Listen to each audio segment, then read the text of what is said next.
Sandro Vuković ni imel ameriškega državljanstva, pač pa zeleno karto, ki mu je omogočila bivanje v ZDA vse do lanskega maja.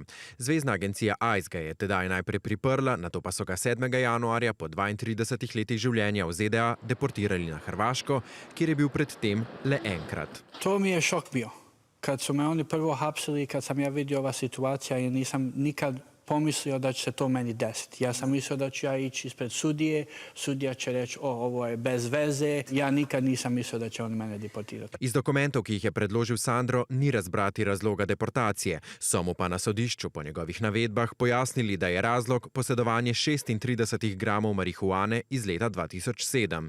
Kmalu po prvih objavah o njegovi zgodbi pa so po družbenih omrežjih zakrožili še dokumenti, iz katerih izhaja, da je bil Sandro v preteklosti obtožen nošenja orožja in upiranja policiji. Kad sam ja rekao da nemam vozačku, on je otvorio vrata da izađe i ja sam samo zatvorio vrata i počeo da trčim. Drugi oficir me ufatio, počeli da me tuku i našli pištolj na sebi. Otišao sam na sud, platio sam kaznu i to je bilo riješeno. Kot dodaja, gre za obtožbe, ki niso več v njegovem dosjeju, zaradi česar o njih doslej ni spregovoril.